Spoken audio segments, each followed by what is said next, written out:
اس وقت آپ کو پشاور لیے چلتے ہیں جہاں حافظ نعیم الرحمان خطاب کر رہے ہیں. دیکھنا پڑے گا جس کے پاس جتنی طاقت ہے وہ اتنا بڑا ذمہ دار ہے. فوج کو اور حکومت کو بھی یہ دیکھنا پڑے گا کہ معاملات مزید بگاڑ کی طرف نہ جائیں. پولیٹیکل فورسز ساری اپنی اختلافات کے باوجود اگر اس مسئلے پر، امن کے مسئلے پر ساتھ نہیں بیٹھیں گے تو پھر اس کے بعد یہ انتشار مزید بڑھتا چلا جائے گا. اگر آپ آپس میں نہیں بیٹھ سکتے تو جماعت اسلامی اس کے لیے تیار ہے کہ ہم سب کو ساتھ بٹھائیں اور مشترکہ حکمت عملی بنائیں. یہ مشترکہ حکمت عملی ہی ہمیں اندرونی اور بیرونی سازشوں سے محفوظ کر سکتی ہے. اس کے لیے جماعت اسلامی اپنے آپ کو پیش کرتی ہے. لیکن یہ نہیں ہو سکتا کہ سب اپنی اپنی دکان لگانے کی کوشش کریں اور پھر چاہیں کہ امن بھی قائم ہو. پھر کیسے امن قائم ہوگا؟ ہم یہ سمجھ رہے ہیں کہ اس وقت فوج اور عوام کے درمیان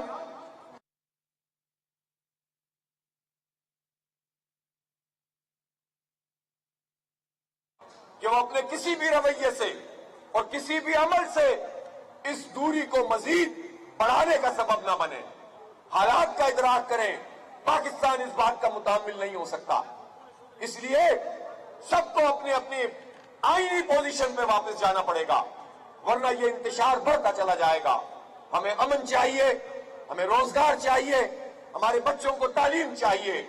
2,62,00,000 بچے پاکستان میں 5 سے 15 سال تک کی عمر کے آؤٹ آف اسکول ہیں، اسکول سے باہر ہیں. جن کو تعلیم مل رہی ہے ان کو بھی معیاری نہیں مل رہی. سرکار کی تعلیم الگ ہے، پرائیویٹ تعلیم الگ ہے. جتنا پیسہ دو گے اتنی تعلیم خریدو، غریب کہا جائے گا. اس کے لیے تو سارے مواقع بند ہیں. میڈیکل کی تعلیم گورنمنٹ سیکٹر میں بھی مہنگی ہو گئی ہے. پرائیویٹ سیکٹر تو 1.5 2 کروڑ 1.25 کروڑ میں ڈاکٹر بناتا ہے. کیا حال ہوگا پھر اس قوم کا؟ کتنے لوگ پڑھ پائیں گے؟ یہی تمام شعبوں کا حال ہے. آئی ٹی کی ایجوکیشن مہنگی ہے. تو ہمارا یہ حق ہے کہ ہمارے بچوں کو تعلیم ملے، روزگار ملے. ہمارا یہ حق ہے کہ ہمیں بجلی سستی ملے. ہم انہیں آئی پی پیز کو نہیں پال سکتے. لہذا اس بڑی تحریک کا آپ ساتھ دیجئے، ہمارے ساتھ قدم سے قدم ملا کر چلیے. نوجوانوں سے خاص طور پر کہتا ہوں کہ آپ کی اصل جماعت اسلامی ہے جو آپ کو انشاءاللہ اکوموڈیٹ کرے گی، آپ کو آگے بڑھائے گی انشاءاللہ. ہم تو بغیر کسی اختیار کے، حکومت تو ہمارے پاس نہیں ہے، لیکن ابھی بھی ہم بنو قابل پروگرام کے تحت ہزاروں بچوں کو جو ہے وہ فری آئی ٹی کی ایجوکیشن دے رہے ہیں. پشاور میں وہ ٹیسٹ ہوا تھا، پھر انٹرویوز چل رہے ہیں اور اب اس کے بعد ان کی کلاسز میں انشاءاللہ یہ ہزاروں بچے پڑھیں گے. بچے اور بچیاں ہماری فری پڑھیں گے انشاءاللہ. اور پھر ہم پورے پاکستان میں اس کو لانچ کرنے جا رہے ہیں. ہم بغیر اختیار کے یہ کام کر رہے ہیں. لیکن ہم یہ پوچھنا چاہتے ہیں کہ جن کی حکومت نے اتنے طویل عرصے سے موجود ہیں وہ کیا کر رہی ہیں؟ کیوں پولیس کو با اختیار نہیں بنایا گیا؟ کیوں پولیس کو امپاور نہیں کیا گیا؟ کیوں ان کو اختیارات نہیں دیے گئے؟ کیوں ان کی ٹریننگ پراپر نہیں ہے؟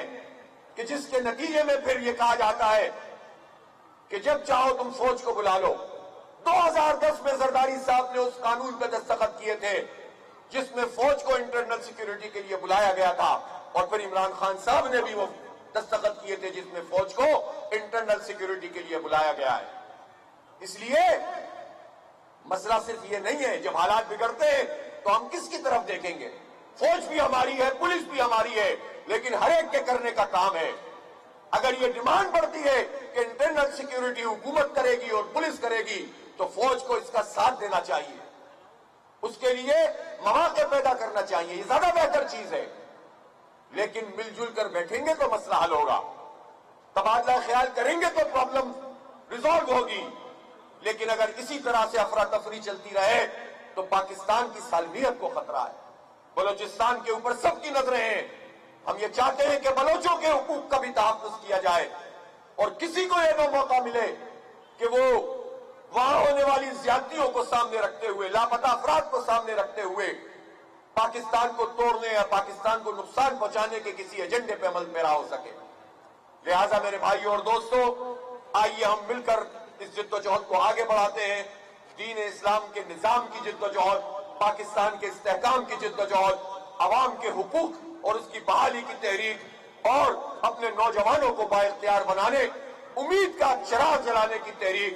مایوس نہیں ہونا،